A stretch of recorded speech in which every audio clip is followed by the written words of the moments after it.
সকলকে নমস্কার। আপনাদেরকে স্বাগত জানাই আমাদের চ্যানেলের জনকল্যাণ আপডেট। আজকের বিষয় অন্নপূর্ণা যোজনার যে নতুন ফর্ম, অর্থাৎ আগে 12 পাতার ফর্ম ছিল, এখন কিন্তু সেই ফর্মটা 13 পাতার ফর্ম হয়ে গেছে। সেটা 28 তারিখ রিলিজ হয়েছে 13 পাতার ফর্ম। সেক্ষেত্রে এই নতুন ফর্মটি অর্থাৎ 13 পাতার ফর্মটি কীভাবে খুব সুন্দরভাবে ফিল আপ করবেন সেটা আমি আপনাদেরকে দেখিয়ে দেবো।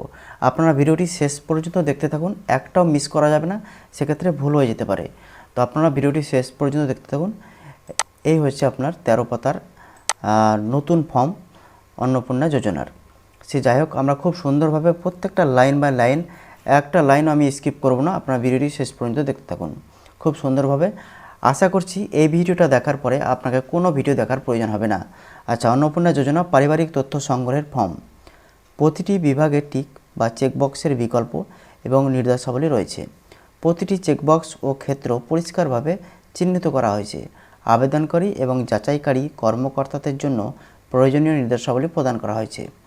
প্রতিটি বিভাগ পূরণ করা বাধ্যতামূলক। আপনারা বুঝতেই পারলেন যে প্রত্যেকটা বিভাগ পূরণ করা কিন্তু বাধ্যতামূলক এবং খুব সুন্দরভাবে আপনারা ফিল আপ করবেন। এখানে দেখুন 3টে কলাম আছে। প্রথম কলামটা আছে বিভাগ বা ক্ষেত্রের, দ্বিতীয় যে কলামটা আছে সেটা বিকল্প বা ইনপুটের, আর তৃতীয় যে কলামটা আছে সেটা হচ্ছে নির্দেশনা, অর্থাৎ আপনাদেরকে নির্দেশ দেবে এখানে যে কী করতে হবে। সে যাই হোক, ক বিভাগটা দেখুন পারিবারিক পরিচয়, 1 নম্বর থেকে শুরু হচ্ছে। পরিবারের প্রধানের নাম, এখানে পরিবারের প্রধানের নাম খুব সুন্দরভাবে লিখবেন। এই ফর্মটা যেহেতু বাংলায়, সেক্ষেত্রে আপনারা বাংলায় লিখবেন, আর ডিজিটগুলো ইংরেজিতে লিখবেন, তাহলে সুবিধা হবে। আচ্ছা, এই যে নামটা পুরো নাম সেটা আধার কার্ড অনুযায়ী লিখবেন। তারপরে জন্ম তারিখ 2 নম্বরে আছে, দিন মাস বছর ফরম্যাটে লিখবেন। পরিবারের প্রধান লিঙ্গ, অর্থাৎ পরিবারের প্রধান পুরুষ না মহিলা। পুরুষ যদি হয় সেখানে টিক মেরে দেবেন পুরুষে, আর যদি মহিলা হয় তাহলে মহিলাতে টিক মেরে দেবেন। আচ্ছা, তারপর দেখুন পরিবারের প্রধানের আধার নাম্বার, এখানে পরিবারের প্রধানের আধার নাম্বার দিয়ে দিলেন খুব সুন্দরভাবে। আচ্ছা, তারপরে 5 নম্বর দেখুন ডিজিটাল রেশন কার্ডের পারিবারিক আইডি, পরিবারের প্রধানের ডিজিটাল রেশন কার্ড দিয়ে দেবেন। আচ্ছা, তারপরে দেখুন পরিবারের সদস্য সংখ্যা। নির্দেশনাতে কী আছে দেখুন, শুধুমাত্র সংখ্যায়, এই যে বলেই দিয়েছে কি করতে হবে, শুধুমাত্র সংখ্যায়। ধরুন আপনার পরিবারের 4 জন সদস্য, সেক্ষেত্রে এখানে আপনি সংখ্যায় 4 লিখে দেবেন। আচ্ছা, তারপরে দেখুন ঠিকানা। ঠিকানাটা কী হবে, সেটা হচ্ছে স্থায়ী ঠিকানা, অর্থাৎ পার্মানেন্ট অ্যাড্রেস। এখানে খুব সুন্দরভাবে গ্রাম, পোস্ট অফিস, থানা, জেলা, রাজ্য, পিন নম্বর সহ এখানে পুরো অ্যাড্রেস লিখে দেবেন। আচ্ছা, তারপরে দেখুন যোগাযোগ নম্বর। যোগাযোগ নম্বরটা নির্দেশনাটা কী বলছে, বিশেষত পরিবারের প্রধানের আধার নম্বর সংযুক্ত মোবাইল নম্বর, অর্থাৎ পরিবারের প্রধানের যে আধার নম্বর আছে ওই আধারের সঙ্গে কোন নাম্বারটা অর্থাৎ কোন মোবাইল নাম্বারটা অ্যাড আছে সেই নাম্বারটা এখানে দিয়ে দেবেন যোগাযোগ নম্বরের ক্ষেত্রে। তারপরে দেখুন এই যে 9 নম্বরটা খুবই ইম্পর্টেন্ট অন্নপূর্ণা যোজনার জন্য। এই 9 নম্বর কলামটা খুব ইম্পর্টেন্ট। এখানে আপনি অন্নপূর্ণা যোজনার টাকা পাবেন কি পাবেন না এখানেই মেনশন করতে হবে।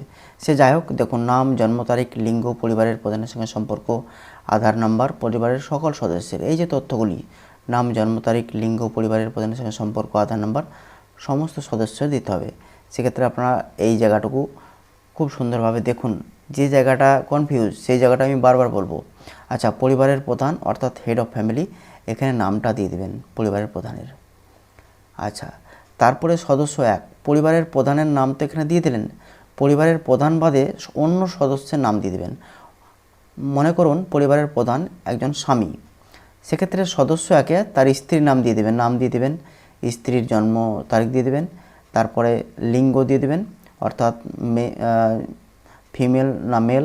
আচ্ছা, পরিবারের প্রধানের সঙ্গে সম্পর্ক, পরিবারের প্রধানের সঙ্গে সম্পর্ক কার, সেটা হচ্ছে সদস্য 1-এর, সেক্ষেত্রে এখানে স্বামী লিখে দেবেন। তারপর আধার নাম্বার দেবেন, এখানে আধার নাম্বার দিয়ে দেবেন। এইভাবে সদস্য 1 হলো, সদস্য 2 একইভাবে দিয়ে দেবেন, সদস্য 3, সদস্য 4, সদস্য 5, আপনার পরিবারের যতজন সদস্য দিয়ে দেবেন। যদি শিশুও থাকে অর্থাৎ বাচ্চা 5 বছরের নিচে তবুও দিতে হবে, অর্থাৎ প্রত্যেকটা সদস্য দিতে হবে। এবার আমার যেটা বক্তব্য যে এই জায়গাটা খুবই ইম্পর্টেন্ট, কেন বলছিলাম দেখুন, পরিবারের প্রধান অর্থাৎ হেড অফ ফ্যামিলি এখানে নাম দিয়ে দিয়েছেন। সেক্ষেত্রে এই যে ডান দিকে একটা অপশান আছে অন্নপূর্ণা যোজনার জন্য আবেদন করা হচ্ছে, পরিবারের প্রধানকে আবেদন করছে অন্নপূর্ণা যোজনার জন্য, অবশ্যই না হবে। সেক্ষেত্রে এই হ্যাঁয়ের জায়গাতে টিক চিহ্ন দেবেন না। আচ্ছা, তারপরে দেখুন সদস্য 1, ধরুন এই পরিবারের প্রধান স্বামী, সেক্ষেত্রে তার স্ত্রী কিন্তু অন্নপূর্ণা যোজনার জন্য এলিজিবল অর্থাৎ যোগ্য, সেক্ষেত্রে এই স্ত্রীর জায়গাতে এখানে টিক চিহ্ন হবে, হ্যাঁ অর্থাৎ ইনি অন্নপূর্ণা যোজনার জন্য আবেদন করছেন। সেক্ষেত্রে তাদের যদি মেয়ে থাকে অর্থাৎ কন্যা, সেক্ষেত্রে সদস্য 2-এ দেবে নাম, জন্ম তারিখ, লিঙ্গ, তারপরে আপনার আধার নাম্বার। সেক্ষেত্রে তার যদি 25 বছর বয়স হয় এবং অন্নপূর্ণা যোজনার জন্য যোগ্য, সেক্ষেত্রে তার নামের সামনেও কিন্তু টিক চিহ্ন দিতে হবে। অর্থাৎ একটা পরিবারে একটাই ফর্ম ফিল আপ হবে এবং ওই পরিবারে যতজন সদস্য আছে ততজন নাম তো বসবেই, পাশাপাশি ধরেন একটা পরিবারে 2জন অন্নপূর্ণা যোজনা পাবে, সেক্ষেত্রে এই সদস্য 1 সদস্য 2-এ নাম দিয়ে এই হ্যাঁ এর জায়গায় টিক চিহ্ন দেবেন। এখানে স্পষ্ট করে বলছে যে অন্নপূর্ণা যোজনার জন্য আবেদন করা হচ্ছে। আচ্ছা, তারপরে দেখুন ডান দিকে আবার বলেছে বয়স 5 বছরের কম হলে আধার এনে চিহ্নিত করুন। অর্থাৎ আপনার ধরুন 5 জন সদস্য আপনার পরিবারের, সেক্ষেত্রে একজন সদস্য শিশু, সেক্ষেত্রে এই যে 5 নম্বর যে অপশানটা আছে 5 নম্বর সদস্য, এখানে আপনার শিশু বা বাচ্চার নাম দিয়ে দেবেন, তারপরে জন্ম তারিখ দিয়ে দেবেন, তারপর লিঙ্গ ছেলে না মেয়ে, তারপর দেখুন পরিবারের সঙ্গে সম্পর্ক, সেখানে পিতা দিয়ে দেবেন। আচ্ছা, এইভাবে আপনারা প্রত্যেকটা সদস্য এইসব তথ্য দেবেন। তাহলে 9 নম্বরটা আপনারা নিশ্চয়ই বুঝতে পারলেন, একটু বড় বটে 9 নম্বরটা, সে যাই হোক আমি পরবর্তীতে যাচ্ছি।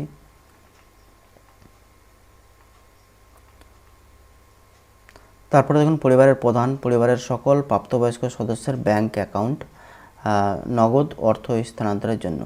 তাহলে প্রত্যেকটা সদস্যের অর্থাৎ প্রাপ্তবয়স্ক সদস্যের ব্যাংক অ্যাকাউন্ট তথ্য লাগবে। সেটা কি, ডিবিটি ক্রেডিটের জন্য আধার লিঙ্কযুক্ত ব্যাংক অ্যাকাউন্ট প্রদান করুন। অর্থাৎ আপনার সদস্যের যে অ্যাকাউন্টগুলো ডিবিটি লিঙ্ক আছে, সেই ডিবিটি লিঙ্কওয়ালা অ্যাকাউন্টগুলো এখানে দিতে হবে, ব্যাংকের নাম দিতে হবে, তারপরে অ্যাকাউন্ট নাম্বার দিতে হবে, আইএফএসসি কোড। প্রাপ্তবয়স্ক সদস্যের মনে রাখবেন, অর্থাৎ যাদের 18 বছর বয়সের বেশি তাদের দেবেন এখানে। আচ্ছা, আর যারা অন্নপূর্ণার জন্য আবেদন করছেন তাদের তো দিতেই হবে, অর্থাৎ পরিবারের সকল সদস্যের অবশ্য প্রাপ্তবয়স্ক। আচ্ছা, তারপরে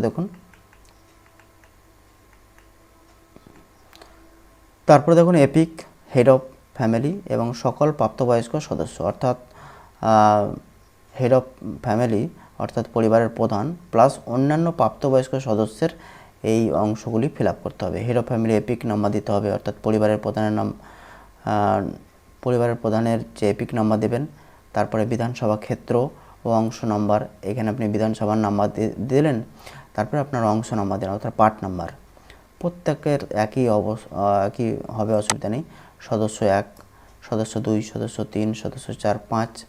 আর ধরুন আপনার বাড়িতে প্রাপ্তবয়স্ক অর্থাৎ 18 বছরের নিচে আছে, সেক্ষেত্রে তাদের তো ভোটার কার্ড হবে না, সেক্ষেত্রে তাদের জায়গায় কিছু লেখার দরকার নেই। তারপর দেখুন 12 বিভাগ, এখানে আপনাদের কাস্ট দেওয়া আছে, আপনাদের ক্ষেত্রে যেটা প্রযোজ্য সেটা আপনারা টিক মারবেন। আচ্ছা, তারপরে দেখুন রেশন কার্ড খাদ্য ভর্তুকি, সেক্ষেত্রে আপনার কি ডিজিটাল রেশন কার্ড আছে? যদি হ্যাঁ হয় তাহলে হ্যাঁ মারবেন, আর না হলে না মারবেন। আচ্ছা, তারপরে দেখুন যদি হ্যাঁ হয় তবে কার্ডের ধরন উল্লেখ করুন। যদি আপনি হ্যাঁ করেন আপনার কোন কার্ড আছে সেক্ষেত্রে উল্লেখ করতে হবে এখানে।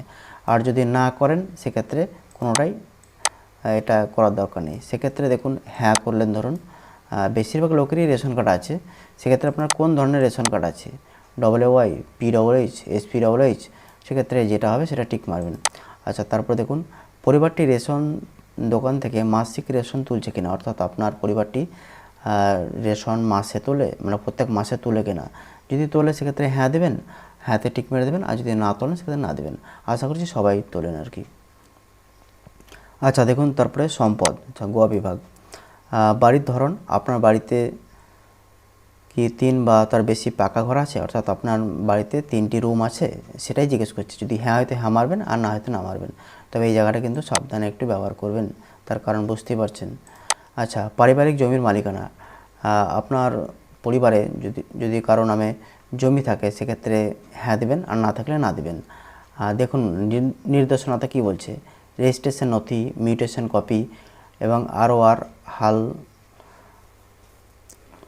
নাগাদের তারিখ সহ সর্বশেষ জমির রেকর্ডের কপি। অর্থাৎ এই যে আপনি যখন ফর্মটি ফিল আপ করে ব্লকে জমা দেবেন, সেক্ষেত্রে জমা দেওয়ার সময় কি কি লাগবে তার মধ্যে এটা একটা, যে জমির পর্চা দেবেন, পর্চা না থাকলে মিউটেশন কপি দিতে পারেন, রেজিস্ট্রেশন নথিও দিতে পারেন। সেক্ষেত্রে আপনাদের সবথেকে ভালো হচ্ছে জমির রেকর্ডের কপি অর্থাৎ পর্চা।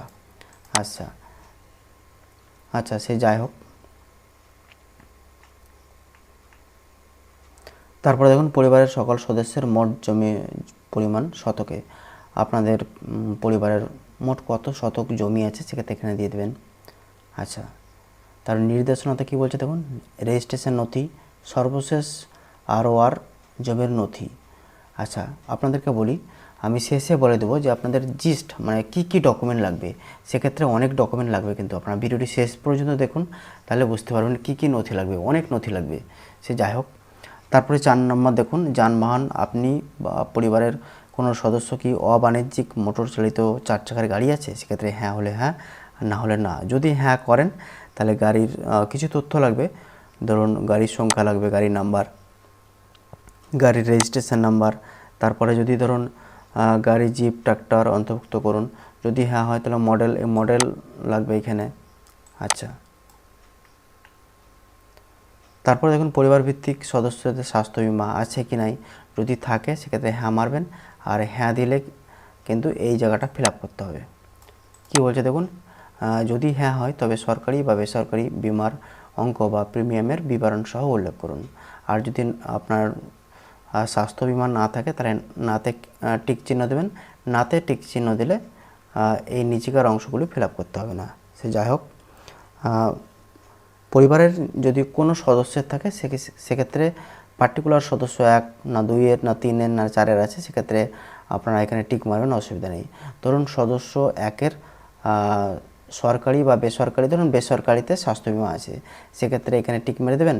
তারা বিমার অঙ্ক সাম অ্যাসিওর্ড, সেক্ষেত্রে প্রিমিয়ামের বিবরণ, এখানে প্রিমিয়ামের বিবরণ দিয়ে দেবেন। তারপরে এই যে বিমার অঙ্ক আছে ধরুন কত টাকা দিয়ে দেবেন। সে যাই হোক, আপনারা বুঝতে পারলেন আশা করছি। তারপরে দেখুন আয় বা পেশা, সেক্ষেত্রে কোনো সদস্য কি আয়কর বা পেশাগত কর প্রদান করেন অর্থাৎ ইনকাম ট্যাক্স পে করেন? সেক্ষেত্রে হ্যাঁ হলে হ্যাঁ টিক মারবেন, আর না হলে না। তারপরে দেখুন কোনো সদস্য, এটা তো বললাম। আচ্ছা, 2 নম্বর দেখুন, পরিবারের সদস্যদের প্যান কার্ড যদি থাকে, পরিবারের সদস্য যদি প্যান কার্ড থাকে সেক্ষেত্রে প্যান কার্ডের তথ্যগুলো দেবেন। যদি হ্যাঁ হয় তাহলে হ্যাঁ টিক করবেন, আর যদি হ্যাঁ হয় তাহলে তাদের নাম এবং প্যান নাম্বার দেবেন। যেমন ধরুন হেড অফ ফ্যামিলি নাম, হেড অফ ফ্যামিলি অর্থাৎ পরিবারের প্রধানের প্যান কার্ড আছে, সেখানে নাম দিয়ে দেবেন, তারপরে প্যান নাম্বার দিয়ে দেবেন। এভাবে যে সদস্যের প্যান কার্ড আছে তার সামনাসামনি এই তথ্যগুলো দিয়ে দেবেন।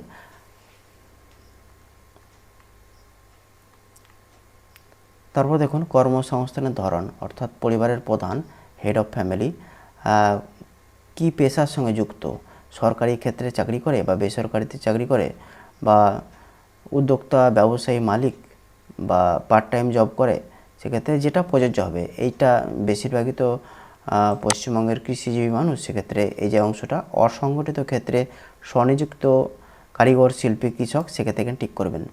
আচ্ছা, তারপরে দেখুন নির্দেশনাতে কি বলছে, সবচেয়ে উপযুক্ত ঘরের টিক দিন। আচ্ছা, যেটা আছে ওইটাই। আচ্ছা বেশ, তাহলে আপনাদের ক্ষেত্রে যেটা প্রযোজ্য হবে সেটা টিক মারবেন।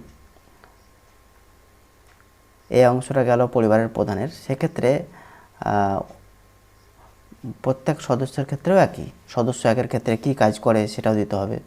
ফর্মটা কিন্তু অনেক বড়, আপনাদেরকে ধৈর্য সহকারে একটু দেখতে হবে। সদস্য 2-এর ক্ষেত্রেও তাও একই, যে সদস্য 2 কী কাজ করেন। আচ্ছা, যদি কোনো কাজ না করে সেক্ষেত্রে বেকার অপশানটা আছে, বেকার টিক মেরে দেবেন। তারপরে সদস্য 3 একই আছে, 4, 5 এভাবে আছে, অসুবিধা নেই। তারপরে দেখুন পরিবারের শিক্ষিত প্রাপ্তবয়স্ক সদস্যদের সংখ্যা, পরিবারের অশিক্ষিত প্রাপ্তবয়স্ক সদস্যের সংখ্যা। এই যে অংশটা আছে, কতজন শিক্ষিত প্রাপ্তবয়স্ক সদস্য আছে আপনার পরিবারে, বা কতজন অশিক্ষিত প্রাপ্তবয়স্ক সদস্য আছে। প্রাপ্তবয়স্ক অর্থাৎ আপনার বুঝতেই পারছেন, প্রাপ্তবয়স্ক মানে 18 বছরের ঊর্ধ্বে। তারপরে দেখুন আমি ডান দিকে একটু দেখে নেব, পরিবারের সকল শিক্ষিত প্রাপ্তবয়স্ক সদস্যের সর্বোচ্চ শিক্ষাগত যোগ্যতা প্রদান করুন। অর্থাৎ প্রাপ্তবয়স্ক যে সদস্য আছে তাদের শিক্ষাগত যোগ্যতা দিতে হবে। তো দেখুন পরিবারের প্রধান শিক্ষিত না অশিক্ষিত, শিক্ষিত হলে উপরে টিক মারবেন, আর অশিক্ষিত হলে নিচে টিক মারবেন। আর সর্বোচ্চ শিক্ষাগত যোগ্যতা, যদি শিক্ষিত হয় সেক্ষেত্রে কতদূর পড়াশোনা করেছে এখানে মেনশন করতে হবে। একইভাবে সদস্য 1 শিক্ষিত না অশিক্ষিত, শিক্ষিত হলে কতদূর শিক্ষিত এখানে লিখতে হবে। 1 2 3 4 5 এইভাবে আপনারা লিখে দেবেন, অসুবিধা নেই। তারপর দেখুন 5 নম্বর, কোনো সদস্য কি কোনো সাংবিধানিক পদে মন্ত্রী, সাংসদ, বিধায়ক, পৌর স্থানীয় সংস্থা এবং পঞ্চায়েত সংস্থার প্রাক্তন বা বর্তমান ধারক? সেক্ষেত্রে হ্যাঁ হলে হ্যাঁ টিক মেরে দেবেন, আর না হলে না। অর্থাৎ সাংবিধানিক পদ অর্থাৎ মন্ত্রী, সাংসদ, বিধায়ক, পৌর স্থানীয় সংস্থা, পঞ্চায়েত সংস্থার এরকম আর কি, সে যাই হোক, আর না হলে না টিক মেরে দেবেন। আচ্ছা, তারপরে কি বলছে দেখুন, কোনো সদস্য কি সরকারি পেনশনভোগী? আপনার পরিবারের কোনো সদস্য কি সরকারি পেনশন পায়? হ্যাঁ হলে হ্যাঁ টিক মারবেন, আর না হলে না। আর যিনি সরকারি পেনশনভোগী, যদি হ্যাঁ করেন, ধরুন আপনার পরিবারে একজন আছে যে সরকারি পেনশন পায়, হ্যাঁ দেবেন। আর হ্যাঁ দিলে কিন্তু তার সদস্য সংখ্যা অর্থাৎ মেম্বার আইডি এখানে দিতে হবে। আচ্ছা, আর একটা কথা, যদি হ্যাঁ হয় তাহলে পেনশন স্লিপ সংযুক্ত করুন। অর্থাৎ আপনি যে ফর্মটি আপনি ব্লকে জমা করবেন, ওই ফর্মের সঙ্গে এই যে পেনশন স্লিপ আছে সেটা কিন্তু জেরক্স আকারে জমা করতে হবে। আমি শেষে বলে দেবো যে কী কী ডকুমেন্ট কংক্রিটভাবে জমা দেবেন, এর সঙ্গে খুব সুন্দরভাবে বলে দেবো। আপনার ভিডিওটি শেষ পর্যন্ত দেখতে থাকুন, আর বেশিক্ষণ নেই ফিল আপ করতে। তারপরে আমরা কী কী ডকুমেন্ট লাগবে সেটা দেখে নেব। আচ্ছা, কোনো সদস্য কি জিএসটির অধীনে নিবন্ধিত আছেন? আপনার পরিবারের যদি কোনো সদস্য জিএসটির অধীনে নিবন্ধিত থাকে সেক্ষেত্রে হ্যাঁ দেবেন, আর না থাকলে না দেবেন। আচ্ছা, যদি হ্যাঁ হয় সেক্ষেত্রে জিএসটি নাম্বার এখানে দিয়ে দেবেন।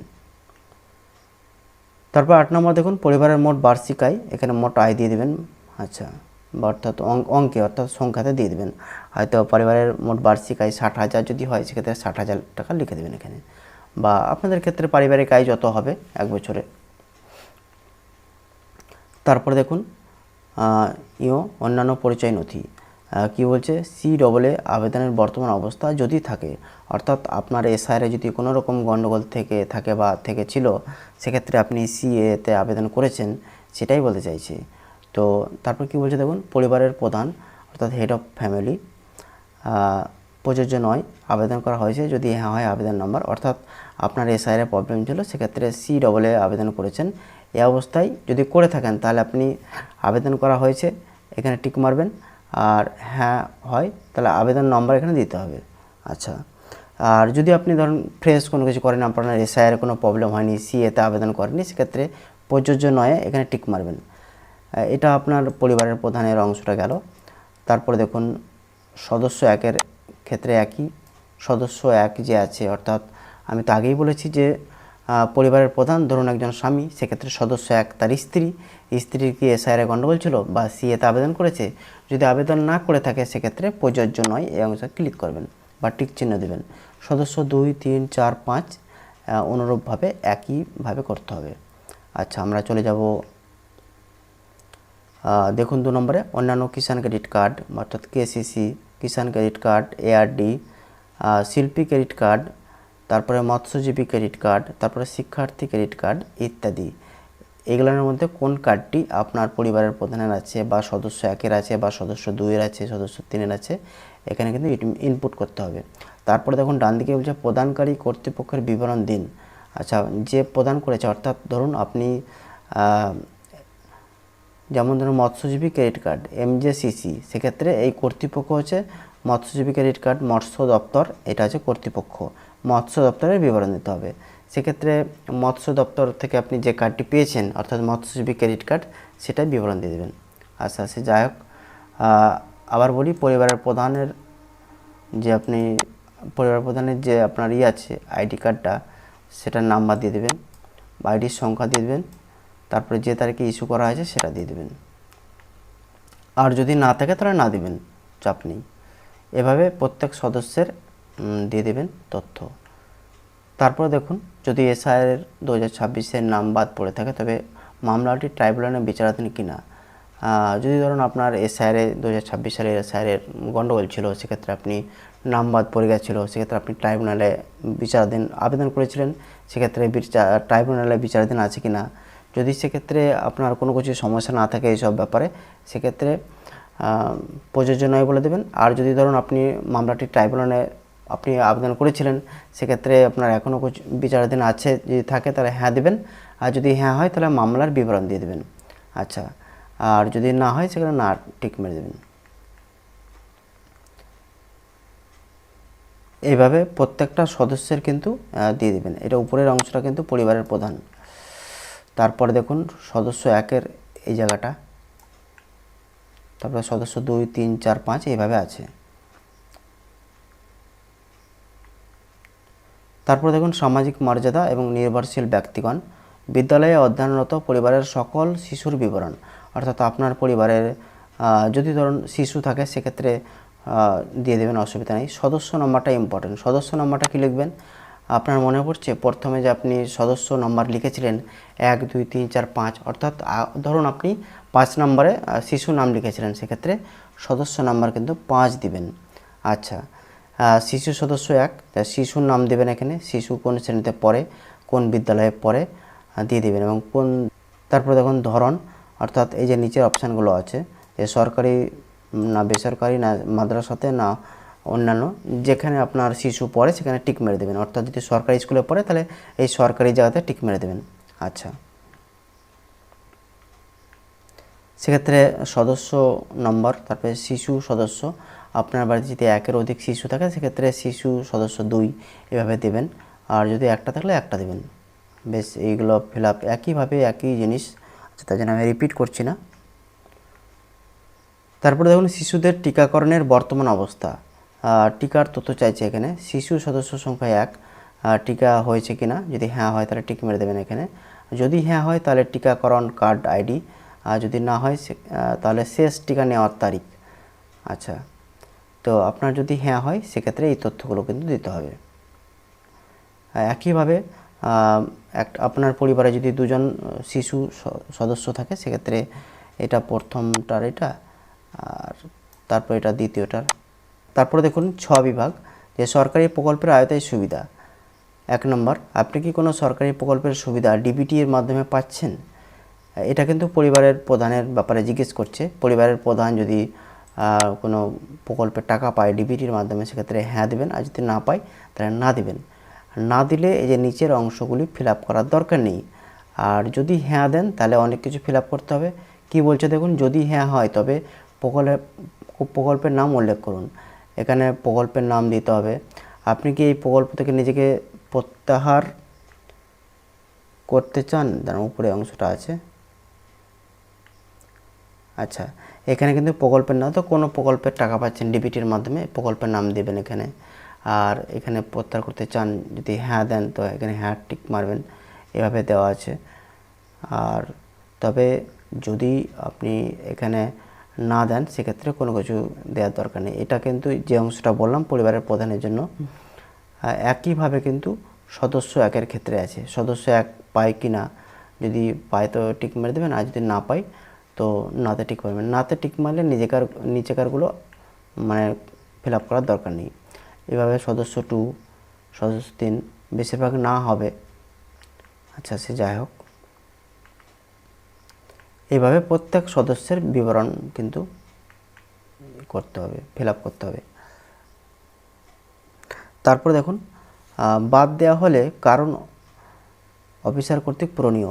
আপনার এই ফর্মটি ধরুন আপনি ব্লকে জমা করলেন সমস্ত ডকুমেন্ট দিয়ে, এবার যদি ধরুন অফিসার বাদ দেয় সেক্ষেত্রে বাদ দেওয়ার কারণটা এখানে অফিসাররা লিখে দেবে। আচ্ছা, তারপরে বর্গীয় জ, এখন ঘোষণা ও সম্মতি। আমি এই মর্মে ঘোষণা করছি যে উপরে প্রদত্ত তথ্য আমার জ্ঞান ও বিশ্বাস অনুযায়ী সম্মত, এখানে টিক মেরে দেবেন। এই ফরম্যাটটি যাচাইযোগ্য। আচ্ছা, তারপর দেখুন বিভাগ ক্ষেত্র, সত্য এবং প্রযোজ্য ক্ষেত্রে আমি সকল সহায়ক নথি প্রদান করেছি এবং উপরে উল্লেখিত কোনো মানদণ্ড বাদ দিইনি। আমি অবগত যে আমার প্রদত্ত কোনো তথ্য মিথ্যা প্রমাণিত হলে আমার সামাজিক সুরক্ষা সংক্রান্ত সুবিধাসমূহ বন্ধ হয়ে যেতে পারে। এখানে পরিবারের প্রধান স্বাক্ষর করবে, কোনো কনফিউজ নয়, পরিবারের প্রধান স্বাক্ষর করবেন।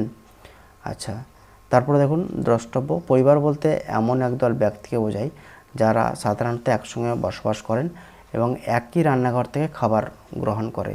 অর্থাৎ এখানে বলে দিয়েছি যে পরিবার কাকে বলে। সে যাই হোক, নিচের যে অংশটা আছে সেটা সরকারি ব্যবহারের জন্য, সেটা আপনাদেরকে এটা ফিল আপ করার দরকার নেই। এটা যারা জমা নেবেন অর্থাৎ রিসিভ করবে তারাই কিন্তু জমা নেবে। তো এই হচ্ছে পুরো ফর্ম কীভাবে ফিল আপ করবেন সুন্দরভাবে বুঝিয়ে বলে দিলাম। আপনাদের যদি কোনো অংশ নাম্বার মেনশন করে আপনি কমেন্ট করে জানাবেন যে কোন অংশটা আপনার অসুবিধা হচ্ছে। এবার আপনাদেরকে বলবো যে কি কি ডকুমেন্ট দেবেন। দেখুন, প্রত্যেক সদস্যের mainly Aadhaar card, voter card, account, passbook xerox, সবই জেরক্স দেবেন। তাহলে কি বললাম, Aadhaar card, voter card, account, PAN card, ration card, mobile number তো দেওয়াই থাকছে ওতে, তো এইভাবে আপনারা দিয়ে দেবেন। আর কিছু কিছু আরও যে ডকুমেন্টগুলো লাগবে আমি বলে দিচ্ছি, প্রথম থেকে বলে দিচ্ছি। আমি যেগুলো বললাম নর্মালি যেগুলো লাগে, Aadhaar card, voter card, account, PAN card, তারপরে রেশন কার্ড, এগুলো নর্মালি লাগে। সেক্ষেত্রে আমি আবার খুব সুন্দর করে ফর্মের একদিক থেকে আমি বলে দিচ্ছি। দেখুন, মানে নর্মাল যে ডকুমেন্টগুলো Aadhaar card, voter card, account, PAN card তো লাগবেই, রেশন কার্ড, তাছাড়া অন্যান্য যে জিনিসগুলো সেগুলো বলে দিচ্ছি। এই প্রথম পাতাতে কিছু নেই।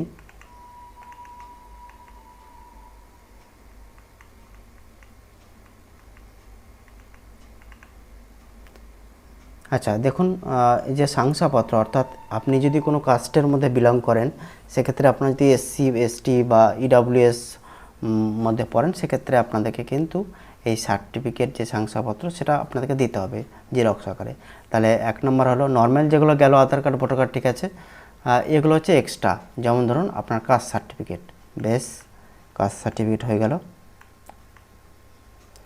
তারপরে দেখুন আপনার রেজিস্ট্রেশন নথি অর্থাৎ মিউটেশন কপি, বিশেষ করে জমির পর্চা, তাহলে দুটো গেল, একটা হচ্ছে কাস্ট সার্টিফিকেট আর একটা হচ্ছে জমির পর্চা বা রেজিস্ট্রেশন নথি, যেটা দেবেন অসুবিধা নেই।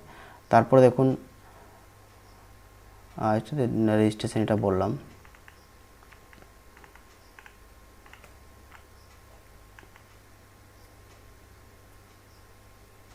আচ্ছা, তারপরে ধরুন প্রয়োজনীয় নথি ঘোষণা জমা দিন।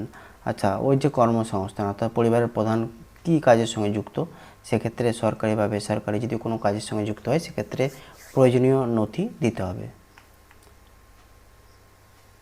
বা নথি যদি না থাকে তো স্বঘোষণা জমা, অর্থাৎ একটা সাদা কাগজে স্বঘোষণা লিখবে যে আমি অমুক তমুক কাজ যাই কাজ করি, সেটা নিজের হাতে লিখে মানে এই ফর্মের সঙ্গে সাটিয়ে দিলেই হবে।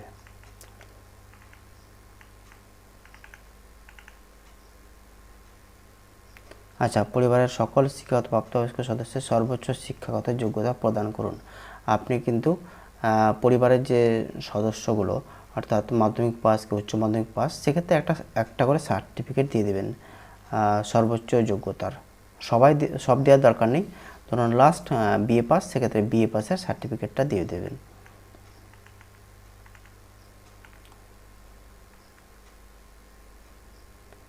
আচ্ছা, তারপরে কি বলছে দেখুন, সহায়ক নথি থাকলে জমা দিন বা স্বঘোষণা। সেক্ষেত্রে ওই যে এই অংশটা কিসের বটে,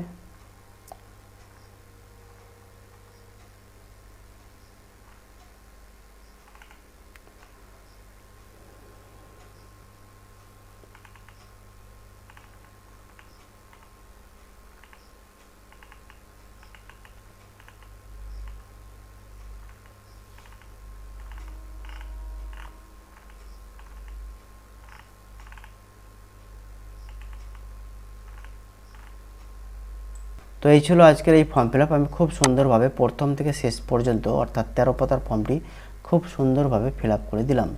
তো সেক্ষেত্রে আজকে এই পর্যন্তই, দেখা হচ্ছে পরে একটা ভিডিওতে। তবে শেষে একটা কথা বলি, আপনারা যদি আমার চ্যানেলে নতুন হন, সেক্ষেত্রে আমার চ্যানেলটিকে আপনারা সাবস্ক্রাইব করে রাখুন, তাহলে সমস্ত আপডেট পেয়ে যাবেন।